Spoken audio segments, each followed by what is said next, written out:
الحمد لله الواحد الديان الذي أكرمنا بالإيمان وأنعم علينا بشهر رمضان.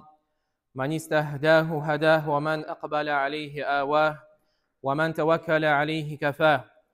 أحمده تعالى حمدا كثيرا طيبا مباركا فيه كما يحب ربنا ويرضاه، وأشهد أن لا إله إلا الله وحده لا شريك له، لا معبود بحق سواه، وأشهد أن سيدنا ونبينا محمدا عبد الله ورسوله الذي الله اصطفاه واجتباه، صلى الله وسلم وبارك عليه وعلى آله وأصحابه ومن نصره وآواه واقتفى أثره واتبع هداه. Muhtaram cemaat, şuşa izge Ramazan ayında Allah subhanahu teala bizge büyük kitabını Kur'an-ı Kerim'de indirdi. Hem Rabbimiz Allah Teala Bakara suresinin 185. ayetinde bulaydı. Euzu billahi mineşşeytanirracim. Şehru Ramazanellezî unzile fîhil Kur'an huden linnâsi ve beyinâtin minel huda vel furqan.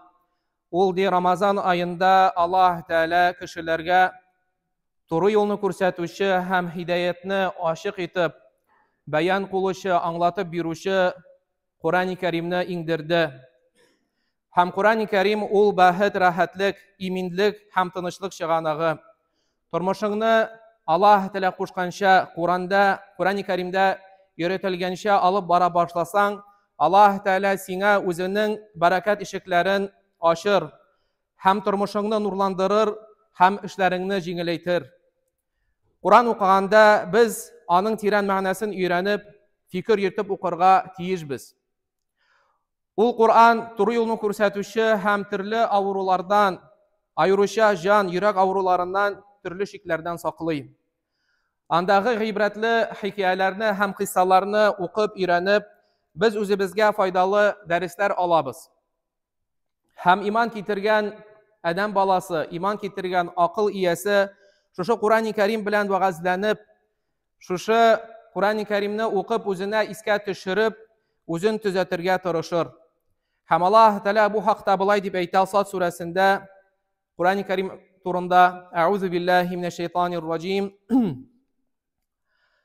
Kitabun anzalnahu ilayka mubarakun liyadabbaru ayatihi لِيَدَّبَّرُوا آيَاتِهِ وَلِيَتَذَكَّرَ أُولُو الْأَلْبَابِ. Biz de sana indirgen kitap, şu Kur'an-ı Kerim çok faydalı hem bereketlidir. Anda çok bereketli eyberler, çok bereketli hikmetler sizge de. Ayetlerin uylab, fikirlab, anlasınlar için hem akıl yerleri vaazlansınlar için indirdik de. Hem Qur'oni Karim öğretken derslerinin birisi, evet Qur'oni Karim'deki bulgan dersler çok, lakin şularının birisi, kişilerdeki bulgan naşar sıfatlarını şu Qur'oni Karim'de Allah subhanahu teala iska tüşüre zikir ite. Hem nişik şu naşar sıfatlar kişilikке, cemiyetke nişik itip ziyan titirdiler. Hem şunun turunda bir nişe söz aytıp titirbiz. Ahlak alimleri ayta, Qur'oni Karim'de küfürlüknün 3 tüp sebebi iske alıngan. Yani şu 3 ayber sebepli di kişiler arasında küfürlük hem bozukluk taraldı, yeryüzünde bozukluk taraldı di. Şularının birincisi di, ol di tekabirlik. Hem şunun sebepli iblis, Allah subhanahu teala'nın emrine busunmuşa, Adam aleyhisselamga secde kılmışa, Allah Teala'nın rahmetinden yirak buldu, hemmengilik cehennemge tamuqa kirtken. Birincisi şulay aytıp, ol tekabirlikdi. Hem şunun sebeple köpmü küfürlük, köpmü bozukluk yeryüzünde taraldı. İkincisi di, künçülük, hüsütlükdi. To jest zavist. Hem şunun sebeple di, Qabil abisinin Habilini di utirdi di. Hem şunun sebeple şulay künçülük sebeple kişiler arasında köpmü bozukluk tarala. Hem üçüncüsü de ol di bulsa kımsızlık, ya ise başka şeytalar kanaatsizlik, Rusça aytgancha endi jadnost. Hem bu sebeple atabız Adam aleyhisselam, şul sebeple atabız Adam aleyhisselam cennetten çıkan dip şul anın cennetten çıkуга sebepçi bulgan dip aytalar. Һәм нәрсәсен ул комсызлык, менә шушы канәгатьсезлек, аның турында берничә сүз әйтеп китербез, менә шушы сыйфатны карарбыз. Комсызлык, галимнәр әйтәләр, комсызлык ди ул кешенең нәрсәгә дә булса көчле омтылуы, нәрсәнедер нык итеп теләү ди. Русча әйткәнчә инде чего-то жаждать, жадность к чему-то. Һәм комсызлыкның капма-каршы мәгънәсе ул да булса канәгатьлек яисә риза булу. Канәгать булу һәм риза булу. Әгәр кеше инде канәгать булмаса, риза булмаса, ул комсызлыкка китә. Һәм әйтергә кирәк шуны, шушы теләүнең, каты итеп теләүнең яхшы мәгънәсе дә бар. Мәсәлән, кеше өмет итәргә мөмкин, теләргә мөмкин Аллаһ Тәгаләнең рәхмәтен, мәсәлән, җәннәткә керүен өмет итәргә мөмкин нык итеп, монда бу дөрес һәм моны эшләү тиешле. Һәм Раббыбыз Аллаһ Тәгалә моның турында Куръан-ы Кәримдә дә әйтә: "Аузу биллаһи минеш-шайтанир раҗим, яд'уна раббахум хауфан ва тама'a." Алар ди Раббысына, шушы мөэминнәр ди дуга кылганда, Аллаһ Тәгаләнең газабыннан куркып һәм аның рәхмәтен өмет итеп ди, нык итеп, нык теләп ди Аллаһ Тәгаләгә дуга кылалар. Шуңа күрә дә менә мондагы сүз тама, теләү, ул яхшы мәгънәдә килә. Ләкин без тискәре мәгънәсен карап китербез. Һәм галимнәр шушы комсызлыкка, канәгатьсезлеккә шундый мисал китерәләр. Комсызлык ди ул тозлы су кебек ди. Аны эчкән саен ди, адәм баласы аны эчкән саен ди, аның сусавы арта бара ди. Сколько бы ты эту соленую воду не пил, твоя жажда только увеличивается. Жадность похожа на соленую воду. Һәм менә шушы комсызлык, канәгатьсезлек начар сыйфат. Бу сыйфат йөрәккә зыян китерә һәм шуның сәбәпле йөрәк авырый башлый, чирли башлый. Һәм шуның сәбәпле күпме халык юк булды, күпме халык һәлак булды. Пәйгамбәр алейһиссәлам комсызлыкны булай дип сурәтләде. Анас ибн Маликтан риваят ителә, Имам ат-Тирмизи бу хадисне риваят итә. Пәйгамбәр алейһиссәлам әйтте: "Лау кана либни Адама вадияни мин зәһаб, ла ахабба ан якуна лаху салисан, ва ла ямлау фаху илля тураб, ва ятубу Аллаху аля ман таб." Пәйгамбәр алейһиссәлам әйтә: "Әгәр ди Адам баласының ди ике алтын үзәнлеге булса ди, өченчесе булуын теләр иде ди." Әгәр ди Адам баласының ике алтын үзәнлеге ди, то есть если две долины золота будет у человека, Адам баласы ди үз табигаты белән эшләр ди, өченчесен теләр ди. Һәм Пәйгамбәр алейһиссәлам әйтә: "Һәм аның авызын ди, менә шушы кешенең, шушы Адам баласының ди авызын туфрактан башка бер әйбер дә ди тутырмас ди." Һәм Пәйгамбәр алейһиссәлам әйтә: "Тәүбә итүчеләрне Аллаһ Тәгалә кичерә, аларга карата гафу итүче булыр ди." Һәм монда сорау: ни өчен соң кешеләр бай булсалар да, ниъмәттә булсалар да, бөтен әйбер барыбер аларга җитми, нәрсәнедер телиләр. Бит тагын да нәрсәгәдер омтылалар. Һәм шуның сәбәбе шушы Адам балаларындагы булган начар сыйфат, ул да булса комсызлык. Һәм моңа күп мисаллар китереп була. Мәсәлән, бүген көндә бигрәк тә мусульманнар арасында, яшьләр арасында шундый фикерне тараталар: күпме акча эшләсәң дә, син тагын да күбрәк эшләргә тиешсең. Заработал в этом месяце миллион, на следующий месяц ты должен заработать уже 3. Бит шул шакта гына син, так скажем, успешный человек. Һәм менә шушы фикерне безнең арабызда, мусульман арасында да бик нык соңгы вакытта тараталар. Канәгать булу, Аллаһ Тәгалә биргән тәкъдиргә, Аллаһ Тәгалә биргән малга риза булу турында бик әз сөйлиләр. Ләкин киресенчә, син миллионер булырга тиешсең, һәрбер кеше бай булырга тиеш. Шундый фикерне тараталар һәм бу әлбәттә нәрсә, шушы хадискә туры килә. Һәм Пәйгамбәр алейһиссәлам әйтте: "Даже если у тебя будет 2 долины золота у этого человека, да, жадного, ему 3-го тоже не хватит." Шуңа күрә дә Аллаһ Субхану Тәгалә безне моннан сакласын. Һәм бер шундый яңа видео күрдек, анда бер кеше ди, айына 2 миллион доллар сарыф итә. Ни өчен? Аны табиблар, врачлар карыйлар һәм бу кеше 200 ел торырга нияти яшәргә тели.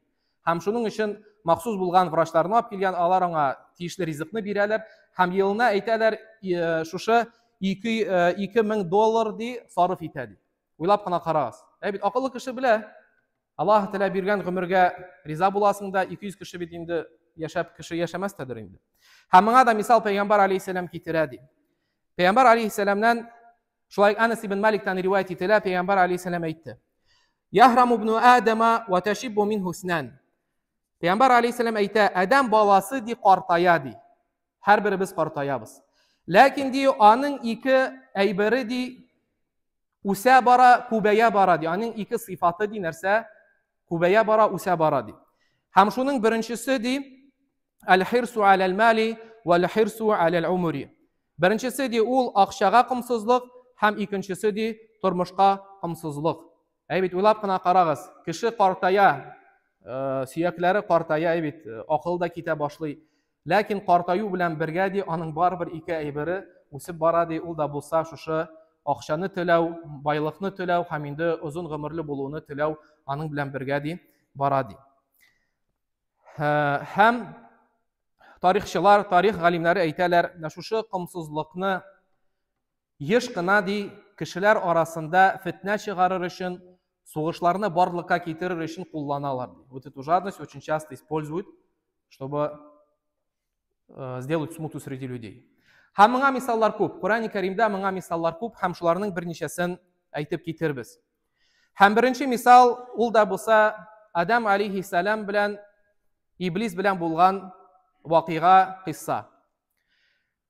Коръәни Кәримдә турудан әйтелми, Адам алейһиссәлам мәңге җәннәттә яшәр, Аллаһ Тәала аны җәннәткә керткәч, мәңге шунда булыр дип Аллаһ Тәала Коръәни Кәримдә туры әйтми.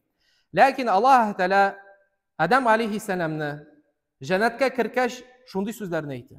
Аузу биллаһи минәш шәйтанир раҗим. Инна лака алла таҗу'a фиһа ва ла та'ра.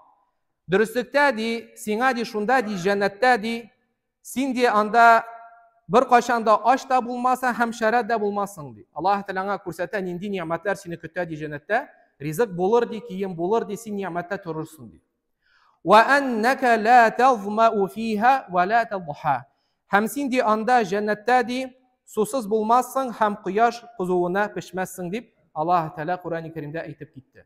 Күрәбез, атабызга Адам алейһиссәламгә нинди ниъмәтләр бирелде. Ләкин шайтан моңа риза булмады, бит аның бит инде үч аласы бар. Һәм ул Адам алейһиссәлам янына килеп васваса кыла. Һәм васваса кылганда нәрсәне куллана? Шушы кымсызлыкны. Һәм Адам алейһиссәлам янына килеп шундый сүзләрне әйтә. Фавасваса илейһи шайтану قال يا آدم قال يا آدم هل أدلك على شجرة الخلد وملك لا يبلى. Һәм ди шайтан килә Адам алейһиссәламгә һәм васваса кыла. Һәм әйтә ди: "Эй ди Адам, җәннәттә мәңге калыр өчен һәм ди нәрсә бетми торган малга ия булыр өчен ди сәбәпче булган җимешне сиңа күрсәтимме ди?" Һәм шушы җимешне күрсәтеп, шушы харам булган җимешне ашарга шайтан кызыктырды. Һәм шуның сәбәпле Адам алейһиссәлам шайтан аңа васваса кылу сәбәпле хаталанып шушы җимешне ашады. Һәм шуның сәбәпле Аллаһ Субхана Тәала атабызны Адам алейһиссәламны җәннәттән чыгарып шушы җир йөзенә җибәрде. Һәм күреп торабыз, моның проблемасы нәрсә булды? Шушы кымсызлык.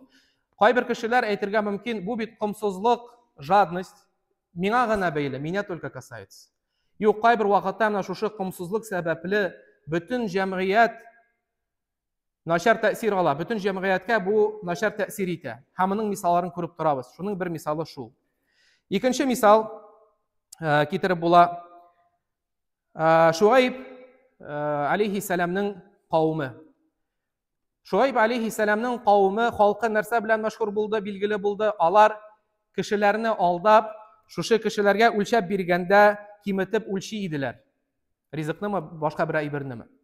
Һәм Шуайбны алейһиссәламны Аллаһ Тәала җибәргәч, Шуайб алейһиссәлам кавымына шундый сүзләрне әйтә. Аузу биллаһи минәш шәйтанир раҗим. Ва иля Мадьяна ахахум Шуайба. Qala ya qawmi i'budullah ma lakum min ilahin ghayruh. Һәм ди без Шуайб, һәм без ди Мадьян халкына ди Шуайбны аларның кардәшен туганын ди Шуайбны җибәрдек ди. Һәм Шуайб кавымына халкына мөрәҗәгать итеп шундый сүзләрне әйтә. Я кауми абудуллах, я ди кавмым, бер Аллаһка гына гыйбадат кылыгыз, һәм ди Аллаһтан башка сезгә илаһ юк ди. Ва ла танқусул микьял вал мизан, һәм ди кешеләргә ди берәр нәрсәне үлчәп бирсәгез ди, киметеп үлчәмәгез ди. Инни аракум би хайрин ва инни ахафу алейкум азаб яумин мухит. Дөрестә ди мин сезне байлыкта, хәерлектә күрәм ди. Мин сезне бай итеп күрәм, сез байлыкта ди. Ләкин куркам ди кыямәт көндәге газаптан ди сезнең өчен. Ва я кауми ауфул микьял вал мизана бил қист ва ла табхасу ан-наса ашья'ахум ва ла ta'thaw фил арди муфсидин. Я халкым ди, я кавмым ди, үлчәүләрегезне ди гаделлек белән үлчәгез, һәм үлчәүләрдә кешеләр әйберләрен киметмәгез ди, җир өстендә бозыклык кылып йөрмәгез ди. Һәм монда сорау, ни сәбәпле шушы Мәдьян халкы, Шуайб алейхиссаламның халкы кешеләрне алдаган, ни сәбәпле үлчәп биргәндә киметеп үлчәгәннәр? Әлбәттә бу нәтиҗә, аның сәбәбе нәрсә булды? Шушы комсызлык, жадность. Һәм бүгенге көндә дә андый кешеләрне күп күрәбез. Сатканда, бит бар шундый кешеләр сатканда обязательно 1 грамм булса да үзенә калдырырга кирәк. Һәм аның сәбәбе нәрсәдә? Шушы комсызлык. Нинди бай булса да барыбер аңа җитми. Һәм шуның сәбәпле, шушы комсызлык сәбәпле Шуайб алейхиссаламның кавмында, Мәдьян халкы арасында бозыклык таралды. Һәм шуның сәбәпле Аллаһ субхана тәала аларны һәлак итте, юкка чыгарды. Шушы Мәдьян халкының ничек юкка чыгуын карагыз, Куръан-ы Кәримне укып карагыз, күрерсез, нинди төр газаплар белән Аллаһ тәала аларны юкка чыгарды. Һәм өченче мисал, соңгы мисал, шушы Сад сурасында Аллаһ тәала сөйли, хикаят итә, һәм бу инде Дауд алейхиссалам турында. Дауд пәйгамбәребезгә килә ике ир туган, һәм бер туганы әйтә ди, я ди Дауд, минем ди абыемның ди бар 99 сарыгы ди, 99 овец. Һәм минем ди бер ди сарыгым бар ди. Ләкин ди ул ди миннән ди шушы миндәге булган бер сарыкны сорый. Уйлап кына карагыз, буның 99 сарыгы. Булай да бай, булай да малы бар, ләкин барбер җитми, шушы соңгы булган сарыкны абыйсынан, туганынан алган. Һәм ди нәрсә шушы абыйсы әйтә, ул ди шул хәтлек матур сөйләде ди, хәтта мин ди канагать булып, аңа шушы нәрсә соңгы сарыгымны бирдем ди. Һәм Дауд алейхиссалам нәрсә дип әйтә? Аллаһ тәала әйтә: قال لقد ظلمك بسؤال نعجتك إلى نعاجه وإن كثيرا من الخلطاء ليبغي بعضهم على بعض إلا الذين آمنوا وعملوا الصالحات وقليل ما هم. Һәм Дауд алейхиссалам әйтә, бу ди синең туганың ди, шундый эше белән ди золымлык кылды ди, дөрес эшләмәде ди, сиңа карата золымлы булды ди. Һәм ди дөрестлектә ди күп кенә Аллаһ тәала әйтә, күп кенә менә шушы хулата, кардәшләр бизнес алып барганда бит инде шушы компаньоннар ди бер-берсенә карата золымлык кылып, бер-берсенең малын рөхсәтсез ашыйлар ди, илля мәгәр ди иман китерүче кешеләр, ләкин алар ди аз ди. Һәм менә күреп торабыз, монда да менә шушы 99 сарык булган кеше, 99 сарыкның иясе ни сәбәпле шушы туган абыйсыннан шушы соңгы сарыгын ала? Опять же шушы комсызлык сәбәпле, җитми. Һәм халкыбыз арасында да андыйны күрәбез. Күпме булса да, мәсәлән, мирас бүлгәндә, әйбит, әлхәмдүлилләһ, Аллаһ тәала мал биргән, байлык биргән, ләкин соңгы нин булса да туганынан ала. Һәм Аллаһ тәала безне мондый начар сыйфатлардан сакласа иде. Һәм монда шушы начар сыйфатны күргәч, аның зарарын күргәч, сорау туа, әлеге сыйфаттан берәр ничек сакланып буламы, юкмы? Әгәр мәсәлән, берәр кеше үзендә шундый сыйфатны күрсә, ничек итеп аны дәвалап була? Беренчедән, һәр вакыт истә тотырга кирәк, бөтен байлык та Аллаһ тәаләнең кулында. Һәм инде онытмаска кирәк, шушы комсызлык бәрәкәтне бетерә. Шуңа күрә дә Пәйгамбәр алейхиссалам әйтте: "Варда бима касама Аллаһу лак такун агнан нас."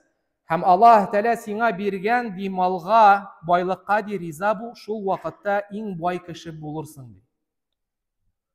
Әйбит, вопрос не только в количестве денег, но также вопрос еще в баракате. То есть мал күп кенә булу түгел, бәлки ул мал нинди бәрәкәтле булырга тиеш. Һәм моңа мисал Пәйгамбәр алейһиссәламгә бер вакыт Хаким ибн Хузам килә дә һәм мал сорый. Акча сорый, мал сорый Пәйгамбәр алейһиссәлам таратканда. Һәм Хаким ибн Хузам бу хадисны үзе риваят итә. Килеп ди, мин Пәйгамбәр алейһиссәламнан мал сорадым һәм Пәйгамбәр алейһиссәлам миңа бирде ди. Яхшы әйбәт. Соңыннан яңадан килдем ди, яңадан сорадым, Пәйгамбәр алейһиссәлам яңадан бирде ди. Бирә икән сорасам. Өченче тапкыр киләм һәм сорыйм ди, һәм Пәйгамбәр алейһиссәлам яңадан бирде ди. Ләкин Пәйгамбәр алейһиссәлам әйтте: "Я Хаким, инна һазал мала хадирун хулвун." Эй ди Хаким ди, әйе ди бу мал ди, ул ди яхшы әйбер ди. Күп кеше аңа кызыга ди, ярата ди аны. Байлыкны, малны ди. "Фаман ахадаһу би сахавати нафсин бурика лаху фихи." Кем ди хакылы булып, шушы малны алса ди, аңа ди Аллаһ Тәала бәрәкәт бирер ди. Әйе, шуннан да кеше мәсәлән фақир булырга мөмкин, яисә берәр сәбәпле кешедән мал сорады, ярдәм сорады, һәм хаклы булып аңа бирделәр, һәм Аллаһ Тәала әлеге кешегә иншаллаһ бәрәкәт бирер ди. Ләкин Пәйгамбәр алейһиссәлам дәвам итеп әйтә: "Ваман ахадаһу би ишрафи нафсин лам юбарак лаху фихи ва кана каллази яъкул ва ла яшба." Ләкин ди кем хаксыз шушы малны сорап йөрсә ди кешеләрдән, Аллаһ Тәала андый кешегә ди нәрсә бәрәкәт бирми ди. Һәм ул кеше ди кемгә охшаган булыр? Кайсы ди ашый, ләкин ди нәрсә туймый ди. Күп аңа мал бирсәләр дә, күп малның малы булса да, бәрәкәте булмаса, ул ди кеше туймый ди. Һәм бу Пәйгамбәр алейһиссәламның мисалы. Һәм Пәйгамбәр алейһиссәлам әйтә: "Вал ядул улия хайрун минал яди суфла." Һәм ди бирә торган кул, ала торган кулдан ди хәерлерәк ди. Та рука, которая выше, лучше, чем та рука, которая снизу. Һәм соңнан риваят итәләр, Хаким радиллаһу анһу бу сүзләрне ишеткәннән соң Пәйгамбәр алейһиссәламгә әйтә: "Аллаһ белән ант итәм, мин бер кашан да бер кемнән дә бер нәрсәне дә сорамыйм ди. Бу дөньяны ди калдырганчы." Һәм Пәйгамбәр алейһиссәлам үлгәннән соң Абу Бакр килә радиллаһу анһу. Һәм Абу Бакр халифа булганда, башлык булганда, шушы мал таратканда, сугыштан килгән малны таратканда Хакимгә дә бирергә теләгән иде, ләкин Хаким радиллаһу анһу бу малны алмады. Соңнан соң Умар килә радиллаһу анһу халифа булып. Шулай малны таратканда Хакимны чакырта, ләкин Хаким радиллаһу анһу шулай малын алмый. Һәм шулай дип әйтәләр, Хаким радиллаһу анһу шушы дөньяны калдырганчы бер кешедән дә бер нәрсә дә сорамады ди. Һәм бу безнең өчен мисал, әйбит һәр вакыт исебездә тутыйк, малның күплеге түгел, бәлки малның бәрәкәтле булуы мөһим. Һәм шуны онытмаска кирәк, икенчедән, бу ширне ничек дәвалап була? Шул комсызлык сәбәпле Аллаһ Тәала күпме халыкларны, күпме кешеләрне һәлак итте. Һәм без моңа мисаллар китердек. Һәм шулай Пәйгамбәр алейһиссәламның хадисеннән бер мисал китерәбез. Җабир радиллаһу анһудан риваят ителә. Пәйгамбәр алейһиссәлам әйтте: "Золымлыктан ди, золым кылудан ди курык ди, чөнки ди кыямәт көнендә ул караңгылыкка әйләнә ди. Һәм комсызлыктан саклан ди, чыннан ди комсызлык синнән алда килгәннәрне юк итте ди, синнән алдан булган кешеләрне, халыкларны юк итте, һәм ди аларны кан куюга һәм тыелган әйберләрне хәлал итүгә, рөхсәт итүгә иттәрде ди." Һәм инде Аллаһ Субханаһу Тәала барчабызны да шушы начар сыйфаттан ерак булырга, әгәр булса инде пакланырга насыйп итсен, һәм шушы изге Рамазан айында Аллаһ Тәаланың рәхмәтенә ирешеп, Аллаһ Тәаланың биргән тәкъдиренә иман китереп, аңа канагать булып яшәргә насыйп итсә иде. Ва кулу каули һаза ва астагфируллаһа ли ва лакум ва ли сайри җамаатил муслимин иннаху хул афур рахим аль-җавадул карим. Ассаламу алейкум.